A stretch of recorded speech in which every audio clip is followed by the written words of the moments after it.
Assalamualaikum warahmatullahi wabarakatuh. Bismillahirrahmanirrahim. Alhamdulillahirabbil alamin. Wassalatu wassalamu ala asrofil anbiya'i wal mursalin wa ala alihi wa sahbihi ajmain. Amma ba'du. Yang saya hormati Bapak-bapak Wakil Kepala Sekolah, juga kepada Bapak Widi Priyotomo, Bapak Ibu Dewan Guru dan karyawan. Puji syukur kehadiran Allah Subhanahu wa taala, Tuhan Yang Maha Esa. Alhamdulillah pada kesempatan pagi hari ini kita bisa melaksanakan sebuah kegiatan, yaitu sosialisasi program inovasi Trisula Pendidikan. Harapan saya terkait dengan program Trisula Pendidikan ini, seluruh warga SMA Negeri 1 Melulu ini paham apa itu Trisula Pendidikan, sehingga nanti ke depan dengan adanya program ini mampu membawa manfaat, terutama terkait dengan pengembangan SMA Negeri 1 Melulu itu, baik itu terkait dengan prestasi akademis maupun non-akademis, maupun terkait dengan jumlah siswa yang masuk di SMA Negeri 1 Melulu ini. Kedua kalinya sholawat serta salam kami aturkan kepada junjungan kita Nabi besar Muhammad Sallallahu Alaihi Wasallam. Pertama, mohon maaf saya mengganggu waktunya Bapak Ibu. Seharusnya pada kesempatan siang hari ini Bapak Ibu di kelas, namun karena ini hal yang sangat penting dan sekarang ini kita juga masih masuk tahun ajaran baru, harapan saya ke depan nanti program Trisula Pendidikan ini betul-betul menjadi brand bagi SMA Negeri 1 Melulu ini. Karena sebuah lembaga itu harus punya brand, harus punya yang namanya ciri khas. Nah, dengan adanya brand ini nanti seluruh warga SMA Negeri 1 Melulu di samping itu mengerti, juga memahami sekaligus bisa melaksanakan program ini, melakukan suatu inovasi. Bagaimana kelemahan yang ada di SMA Negeri 1 Melulu nanti menjadi sebuah kelebihan yang dimiliki oleh SMA Negeri 1 Melulu. Akhirnya saya muncul, oh di sini ada satu wilayahnya blank spot. Ini kan sebuah kelemahan. Dengan munculnya wilayah blank spot area internet ini, kita akan mengalami kesulitan untuk melakukan pembelajaran secara online. Saya berpikir bagaimana memecahkan masalah ini, dan alhamdulillah ada satu pemikiran bagaimana kita bisa membuat aplikasi. Aplikasi ini betul-betul bisa dilaksanakan sesuai dengan target kurikulum yang ada, target administrasi yang ada, target referensi bagi anak-anak untuk bisa membaca. Bagaimana aplikasi ini bisa bekerja di wilayah yang betul-betul mengalami blank spot internet. Karena yang namanya online itu ada tuntutan bagaimana aplikasi itu bisa berjalan di wilayah yang ada jaringannya. Akhirnya muncullah aplikasi ini yang namanya adalah aplikasi SMARTBLUE Smart. Aplikasi ini salah satunya, karena di dalam aplikasi itu kita bisa mempromosikan SMA Negeri 1 Melulu melalui medsos, media sosial. Di sana ada TV SMARTBLUE. Nah, melalui anak-anak OSIS, alumni kemarin kami sebar tentang masalah BPGT itu. Jadi kemarin kami mengerahkan seluruh OSIS, seluruh alumni, juga Bapak Ibu guru kemarin. Alhamdulillah progres untuk kenaikan jumlah siswa yang mendaftarkan di SMA Negeri 1 Melulu ini tahun ini sangat luar biasa. Itu untuk satu bidang yang namanya adalah Trisula, aplikasi SMARTBLUE Smart. Yang kedua, lingkungan. Saya kemarin berusaha bagaimana menciptakan sebuah lingkungan yang nyaman. Jadi anak-anak itu merasa nyaman untuk bisa belajar di SMA Negeri 1 Melulu itu. Akhirnya kemarin infrastruktur saya kebut. Tahun kemarin ada 10 program bidang pembangunan. Alhamdulillah dari 10 program itu dapat saya laksanakan sebanyak 18 program. 10 program terlaksana 18 program. Dari mana dananya? Dari dana sisa. Contoh kita bangun minimarket misalnya ada dana sisa, kita alihkan untuk pembangunan yang lain. Ada program yang tidak kita programkan, contoh pagar. Pagar ini tidak masuk program, akhirnya saya bangun. Kenapa? Kadang-kadang orang itu kan melihat kulitnya.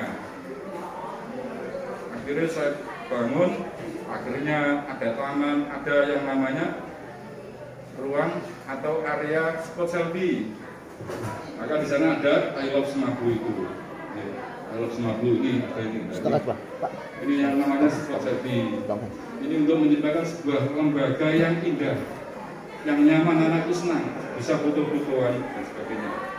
Ini ada ruang baca, istana baca namanya ini. Itu tidak terprogramkan juga. Termasuk juga ada untuk yang tempat-tempat taman di depan kelas ini memang sudah terprogramkan. Ada beberapa titik yang lain yang tidak masuk program. Itu dalam rangka untuk menciptakan lingkungan sekolah sebagai zona edukasi, zona anak-anak untuk tempat belajar. Di samping lingkungan sekolah ada yang namanya lingkungan sekitar, hutan. Hutan nanti kita manfaatkan sebagai zona edukasi. Kemarin sudah dicoba anak-anak itu untuk belajar di lingkungan. Misalnya belajar biologi, belajar tentang masalah ekosistem lingkungan. Belajar sejarah, belajar tentang masalah situs-situs yang ada di wilayah Bengkulu dan sekitarnya itu. Belajar fisika, aliran air bagus, saya juga orang fisika. Banyak di lingkungan yang bisa kita manfaatkan untuk bisa belajar fisika. Udah miring, belajar fisika. Benda jatuh, kita ke alam. Di wilayah sungai misalnya, kita lepaskan kertas misalnya, kita menghitung kecepatan aliran air, itu juga bisa menjadi fisika. Kita lemparkan batu, juga bisa menjadi gerak parabola dan sebagainya. Itu yang namanya belajar di lingkungan, karena anak sudah merasa jenuh kalau belajar di kelas. Buatlah anak itu belajar yang nyaman, karena lingkungan belajar yang nyaman itu anak-anak bisa merasa senang, tidak merasa tertekan. Kalau belajar merasa tertekan itu sulit untuk bisa masuk. Itu lingkungan bisa situs, bisa budaya. Nah, ini ada buku kades ini ya. Ini ada untuk mempromosikan budaya untuk wilayah mana itu? Sukarame. Sukarame ya, itu tentang situs-situs wilayah Bengkulu dan sekitar. Karena sebenarnya wilayah kita ini adalah wilayah-wilayah ada yang istilahnya jejak sejarah kerajaan Majapahit dan sebagainya itu. Ada tanah perdikan istilahnya ya, untuk membatasi satu wilayah dengan wilayah yang lain. Sampai sekarang itu ada. Itu seandainya nanti menjadi apa ya? Sebuah wilayah yang menjadi zona edukasi anak-anak untuk bisa belajar anak-anak di Kabupaten Lamongan, itu akan bagus. Menjadi aset wisata untuk wilayah Bengkulu dan sekitarnya itu. Terus yang ketiga, ada yang namanya kemitraan dengan pemerintah setempat. Kemarin sudah saya lakukan, saya promosikan Trisula Pendidikan ini di depan seluruh perangkat desa. Kemarin sudah. Nah ini kemarin sudah itu. Ya. Kemarin Pak Titis ini penasaran gimana Bu Kadis itu. Ternyata cantik juga. Ya. Tuh kemarin itu namanya kemitraan dengan pemerintah setempat. Nah tujuan daripada kemitraan ini apa? Karena untuk wilayah kita ini sangat terbatas masalah WiFi, akses internet. Kebetulan di wilayah desa Sokowaring ini ada area WiFi gratis di kantor desa. Harapan saya sudah melakukan MOU dengan desa ini. Nanti anak-anak bisa memanfaatkan WiFi itu. Itu nanti kalau aplikasi berada di wilayah area WiFi, secara otomatis aplikasi ini akan menyedot materi yang Bapak Ibu upload, misalnya bahan ajar, perangkat dan sebagainya. Jadi anak-anak nanti bisa melihat, oh besok itu materinya apa, itu nanti bisa dilihat di aplikasi itu. Nah aplikasi itu bisa dilihat oleh anak-anak, karena di dalam aplikasi itu ada banyak sekali referensi, tidak hanya perangkat mengajar, tapi juga bahan ajarnya juga ada, buku-buku bacaan ada kurang lebih ada 9.000 kalau nggak salah itu. Itu bisa dibaca oleh anak-anak ya. Jadi pembelajaran tentu daripada pembelajaran home visit, nah, masuk ke rumah itu. Nah manfaat daripada pembelajaran home visit itu kita bisa ngontrol ini kira-kira betul-betul belajar atau tidak bisa kita kontrol. Di rumah itu kan biasanya kalau pembelajaran online ngomong ikut tapi padahal di rumah itu tidur. Itu yang namanya pembelajaran kita memanfaatkan di fisik. Jadi itu yang namanya Trisula Pendidikan. Satu, aplikasi Smart. Jadi nanti kalau Bapak Ibu guru SMA dulu ditanya, kalau nggak tahu yang namanya Trisula Pendidikan, bukan guru SMA dulu.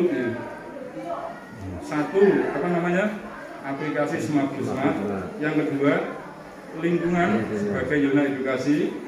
Yang ketiga adalah kemitraan dengan pemerintah setempat. Itu yang namanya Trisula Pendidikan. Jadi secara nggak langsung kita sudah bisa merasakan bagaimana hasil daripada program ini. Baik itu terkait dengan masalah fisik, ya. Tahun ini saya akan melakukan rencana pembangunan kurang lebih ada 14 program. Yang pertama adalah pembangunan ruang serbaguna di atas itu. Ya, itu nanti akan kami manfaatkan untuk untuk olahraga, futsal bisa, voli bisa untuk tempat apa namanya itu sepsi bisa, tempat untuk kegiatan purna siswa juga bisa. Jadi kita nggak usah sewa yang namanya teror dan sebagainya itu. Kemudian yang kedua, taman di atas, nanti kita bangun taman juga. Taman nanti sehingga untuk memberikan kenyamanan masyarakat sekitar untuk bisa berkunjung di sana. Harapan saya nanti untuk sport center menjadi ikon, bukan menjadi ikon sekolah saja, tapi menjadi ikon bagi wilayah Songowareng. Fungsinya apa? Untuk menarik siswa. Jadi orang tua itu akan tertarik dengan sekolah kita, kenal dengan sekolah kita. Oh, SMA dulu ini ada yang namanya sport centernya juga. Jadi untuk jumlah siswa, jadi 2019-20, 227, peningkatan lagi 276, peningkatan lagi untuk tahun ini 299. Ini pun masih ada 1-2 yang daftar ke sini, ya. Itu karena kepercayaan daripada masyarakat, karena adanya perubahan yang ada di wilayah dulu itu, baik itu perubahan fisik, ini bisa disaksikan langsung oleh masyarakat sekitar. Yang kedua, prestasi juga, ya. Untuk prestasi non akademis, alhamdulillah kemarin KSN juga ini hanya ada 4 lembaga yang lolos di KSN, termasuk SMA dulu. Ya, kita bisa bersaing dengan sekolah besar di Kabupaten Lamongan, termasuk senam PTN juga. Kemarin kita berapa, Bu Fitri? Berapa? 27. SMA 3, mohon maaf saya sebut SMA 3, hanya 8 siswa yang terima di perguruan tinggi. Kita masih jauh 2-3 kali lipat lebih bagus daripada SMA 3. PPDB kita sudah mencapai angka 299. SMA Domreng 246. Ini alhamdulillah kita bisa melampaui sekolah-sekolah besar. Itu semua karena upaya daripada kita semua, kerjasama daripada kita semua dalam rangka untuk membuktikan bahwa SMA Negeri 1 Bulu ini walaupun merupakan sekolah yang ada di pinggiran tapi mampu bersaing dengan sekolah-sekolah yang ada di kota, ya. Harapan saya untuk inovasi Trisula Tabua, kita ini sekarang mengikuti lomba inovasi di tingkat provinsi. Ini Pak Titis dan Pak Usman sampai sore-sore terus memantau, melengkapi program inovasi di tingkat provinsi.